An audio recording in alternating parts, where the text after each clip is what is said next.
تو ایک عورت کو خبر دی جائے کہ اس کا سہاگ اجڑ گیا اور اس کے شوہر کا انتقال ہو گیا، اس کے بعد بھی دوسرے کا خیال باقی رہے، یہ سمجھ میں آتی ہے بات؟ صحابہ نے تو ایسا کر کے دکھایا کہ دنیا جیسے معلوم ہوتا ہے کہ دنیا کی کایا ہی پلٹ گئی۔ فولاد کا پانی ہونا ممکن ہے اور چٹان کا پگھل جانا ممکن ہے، مگر فطرت انسانی کا اس طرح تبدیل ہو جانا محال ہے۔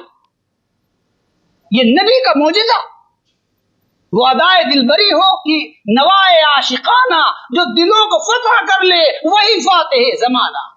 آپ اندازہ کیجئے کہ وہ شخصیت کتنی ساحرانہ تھی، اس کے اندر کیسا جادو جیسا اثر تھا کہ دلوں سے جو خراج عقیدت رسول اللہ نے وصول کیا وہ دنیا کی کوئی قوم وصول نہ کر سکی۔ عروہ ابن مسعود ثقفی جب حدیبیہ میں آیا اور لوٹ کر گیا تو اس نے کیا کہا، انی قد جئت کسریٰ فی ملکہ وقیصر فی ملکہ والنجاشی فی ملکہ واللہ ما رأیت ملکا فی قومہ قط مثل محمد فی اصحابہ۔ کہ میں کسریٰ میں گیا اور میں نے کسریٰ کو نہیں دیکھا، اور کسریٰ کی رعایا جس طرح اس کا احترام کرتا ہے، یعنی ایران کے بادشاہ کی رعایا جتنا ایران کا احترام کرتی وہ اس کو میں نے دیکھا۔ اور میں روم میں گیا اور قیصر کا جس طرح رومی احترام کرتے وہ میں نے اپنی آنکھوں سے دیکھا، اور میں حبش میں گیا اور نجاشی کا جس طرح لوگ اس سے پیش آتے ہیں میں نے دیکھا۔ خدا کی قسم کسی بادشاہ کی کوئی رعایا کوئی غلام وہ احترام نہیں کرتا جو محمد الرسول اللہ کا ان کے ماننے والے احترام کرتے۔ مجھے بتائیے دنیا میں ایسا کون آدمی ہے کہ جو تھوکنے چلے، اگر تھوکنے چلے تو ہاتھ پھینک جائیں کہ ہمارے ہاتھ پہ تھوکا جائے، وضو کرنے چلے تو اس کے وضو کا پانی لوگ اپنے منہ میں ملے، بال تراشنے چلے اور ناخن تراشنے تو بالوں کو اور ناخن کو تبرک بنایا جائے۔ ایسا کوئی آدمی گزرا؟ جو خراج عقیدت اور خراج تحسین رسول اللہ نے دلوں سے حاصل کیا ہے، یہ خود عظمت العظمات یعنی سب سے بڑی آپ کی عظمت، اور کوئی کاشتکاروں سے نہیں، معمولی درجے کے لوگوں سے نہیں، انہوں سے یہ خراج عقیدت حاصل کیا جنہوں نے ملکوں کو چلایا اور جنہوں نے تاریخ کو موڑ دیا اور جنہوں نے بساط عالم الٹ کر رکھ دیا، یعنی عمر فاروق اور ابو بکر صدیق سے وصول کیا۔ تو بہرحال ان کو یہ خبر دی گئی کہ کہاں جا رہی ہو، تمہیں معلوم ہے کہ تمہارے شوہر کا انتقال ہو گیا؟ تو انہوں نے کہا انا للہ و انا الیہ راجعون، مگر یہ بتاؤ کہ رسول اللہ صلی اللہ علیہ وسلم کیسے؟ تو کہا بھائی کچھ صحیح معلوم نہیں ہے، اور اڑتی ہوئی خبر ملی ہے کہ حضرت شہید کر دیے گئے۔ پھر آگے بڑھی تو کسی نے کہا جا رہی تمہارا بازو کٹ گیا، یعنی تمہارا بھائی شہید ہو گیا ہے۔ تو انہوں نے کہا انا للہ و انا الیہ راجعون، مگر رسول اللہ صلی اللہ علیہ وسلم کیسے؟ تو وہی بات انہوں نے کہا بھائی اڑتی ہوئی خبر یہی سنی کہ حضرت شہید کر دیے گئے ہیں۔ پھر آگے بڑھی، کہا تمہیں معلوم بھی ہے تمہارا بیٹا جنگ میں کام آ گیا؟ تو ان کا انا للہ و انا الیہ راجعون، مگر رسول اللہ صلی اللہ علیہ وسلم کیسے؟ تو کسی نے کہا کہ دیکھو وہ جو ہجوم اکٹھا ہو رہا ہے وہ شاید حضرت کے ارد گرد ہے، وہیں پر پتہ چلے گا۔ تو گئی اور ہجوم کو چیرتی ہوئی حضرت کے سامنے کھڑی ہو گئی اور عربی کا جملہ کہا کہ کلو امر بعدہ جلل، کہ فدا اگر ہمارے دل و جاں ہوئے، فدا اگر ہمارے دل و جاں ہوئے، نہیں کچھ بھی غم، آپ تو بچ رہے، میں بھی اور باپ بھی، بیٹا بھی، برادر بھی فدا، میں بھی اور باپ بھی، بیٹا بھی، برادر بھی فدا، اے شہیدی تیرے ہوتے ہوئے کیا چیز ہیں ہم۔ تو میں یہ کہہ رہا تھا کہ عورتوں کی یہ محبت تھی اسلام کے ساتھ۔ تو میری ماں اور بہنوں، اسلام کا آپ کے اوپر بڑا احسان، مردوں پر بھی احسان ہے لیکن عورتوں پر زیادہ احسان، کیونکہ عورتوں کو تو جینے کا حق ہی حاصل نہیں، عورتوں کے حقوق ہی نہیں تھے۔ آج بھی دنیا کی کسی تہذیب میں عورت کو وارث ٹھہرایا گیا ہے؟ مجھے بتائیے آپ، عورت کو کسی تہذیب میں وارث ٹھہرایا گیا ہے؟ یہ تنہا اسلام ہے کہ جو عورت کو وارث ٹھہراتا ہے۔ راج پاٹ کا مالک کون ہوتا ہے؟ راج پاٹ کا مالک اور راج کمار لڑکا ہوتا ہے، لڑکا جائیداد کا وارث ہوتا ہے۔ یہ الگ بات ہے کہ مسلمان بھی ہندو تہذیبوں میں گھل مل گئے اور لڑکیوں کی وراثت ان کے یہاں اس کا رواج نہیں ہے۔ حالانکہ آپ کو لڑکیوں کی وراثت کا رواج، جہیز کو ختم کیجئے اور وراثت کو رواج دیجئے۔ اگر یہ یقین ہو داماد کو کہ وراثت ملے گی تو جہیز پر اس کی نظر نہیں جائے گی۔ اسلام نے آ کر لڑکی کو وارث بنایا اور فرمایا للرجال نصیب مما اکتسبوا وللنساء نصیب مما اکتسبنا، للرجال نصیب مما ترک الوالدان والاقربون وللنساء نصیب مما ترک الوالدان والاقربون. یہ رشتے دار جس طرح چھوڑ کر جائیں اور مردوں کو حق ملتا ہے اسی طرح عورتوں کو بھی حق ملتا ہے اگر رشتے دار جائیداد چھوڑ کر جائیں. تو عرض کرنے کا منشا یہ، تو عورتوں ہی کے سلسلے میں اللہ تعالیٰ نے اپنے نبی کو حکم دیا ہے کہ اے نبی اگر عورتیں آپ سے بیعت کرنے آئیں تو ان سے 6 باتوں کا وعدہ لیجیے. میں نے جو آیت پڑھی تھی وہ میں اپنی ماں بہنوں کو سنانا چاہتا ہوں کہ رسول اللہ صلی اللہ علیہ وسلم کو اللہ تعالیٰ نے حکم دیا کہ اگر آپ کے پاس عورتیں ایمان لانے کے لیے آئیں تو ان سے بیعت، حضرت نے کبھی کسی عورت کا ہاتھ پکڑ کر بیعت نہیں کی. چادر کا کونا دے دیتے تھے، ایک کونا اپنے ہاتھ میں لیتے تھے، ایک کونا عورتوں کو پکڑا دیتے تھے. جو لوگ عورتوں کو ہاتھ لے کر بیعت کرتے ہیں وہ رسول اللہ صلی اللہ علیہ وسلم کے پیرو نہیں ہیں، بلکہ وہ رسول اللہ صلی اللہ علیہ وسلم کے راستے کے رہزن. حضرت نے کبھی کسی عورت کا ہاتھ اپنے ہاتھ میں نہیں لیا. تو حضرت نے آپ کو اللہ تعالیٰ نے حکم دیا کہ ان عورتوں سے بیعت لیجیے، ان کے 6 وعدے لیجیے. یا ایھا النبی اذا جاءک المؤمنات یبایعنک علی الا یشرکن باللہ شیئا. اے نبی جب عورتیں ایمان لانے کے لیے آئیں تو پہلا وعدہ یہ کریں کہ خدا کے ساتھ کسی کو شریک نہیں ٹھہرائیں گے. کوئی اجمیر جا رہی ہے اولاد مانگنے کے لیے، اور کوئی کلیئر جا رہی ہے اولاد مانگنے کے لیے، اور کوئی نظام الدین اولیاء کے پاس اولاد مانگنے کے لیے جا رہی. اولاد دینا، نصیبے بنانا اور بگاڑنا ان کے ہاتھ میں ہے. اگر ہوتا تو رسول اللہ صلی اللہ علیہ وسلم کے ہاتھ میں ہوتا، مگر رسول اللہ صلی اللہ علیہ وسلم 5 وقتہ نماز میں دعا کرتے تھے اللہم لا مانع لما اعطیت ولا معطی لما منعت. اے اللہ جو کچھ دینے کا فیصلہ کر دیں اسے کوئی روک نہیں سکتا، اور جو روک لے اسے کوئی طاقت دلوا نہیں سکتی. نقصمی دہانت نقصمی دہت، خدا بھی دہانت خدا بھی. کوئی انسان کسی انسان کو کیا دیتا ہے؟ آدمی ایک بہانہ ہے، خدا دیتا ہے. تو پہلا وعدہ یہ کرو کہ اللہ کے ساتھ کسی کو شریک نہیں ٹھہراؤ. اولاد مانگو تو اللہ سے مانگو. نصیبے بنانے اور بگاڑنے کے بارے میں جو کچھ کہو اللہ، دعا کرو تو اللہ سے دعا کرو. نظر مانو تو اللہ کی نظر مانو.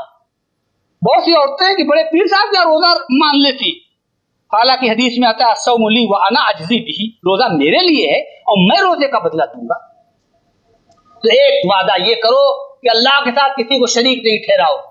حدیث میں آتا ہے انا وابن آدم فی عجب، میرا اور انسان کا عجیب معاملہ ہے. اخلق انا ویعبد غیری، پیدا کریں ہم اور عبادت کی جائے دوسروں کی. وارزق انا ویشکر غیری، روزی دیں ہم اور شکریہ ادا کیا جائے دوسروں کا. تو ایک تو وعدہ یہ لا یشرکن باللہ شیئا ولا یزنینا. دوسرا وعدہ یہ کہ بدکاری نہیں کریں گے. حدیث میں آتا ہے کہ بدکاری ہاتھ سے بھی ہوتی ہے، اور بدکاری زبان سے بھی ہوتی ہے، اور بدکاری آنکھوں سے بھی ہوتی ہے. للچا کر کسی کو ہاتھ لگا دینا یہ بدکاری ہاتھ کی ہے، اور دلچسپی کے ساتھ غلط ارادے سے کسی سے گفتگو کرنا، نرم گفتگو کرنا، یہ زبان کی بدکاری. اور نامحرم کو اپنی آنکھوں سے دیکھنا یہ آنکھ کی بدکاری. آنکھ سے آنکھ لڑی پر مجھے ڈر ہے دل کا، یہ کہیں جائے نہ اس جنگ و جدل میں ہمارا.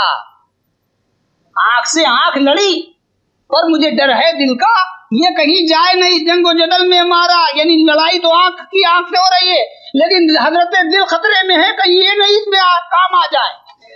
دیکھنے سے شوق پیدا، شوق سے پیدا طلب، آفت دل آنکھ کی، دل آفت جاں ہو گیا.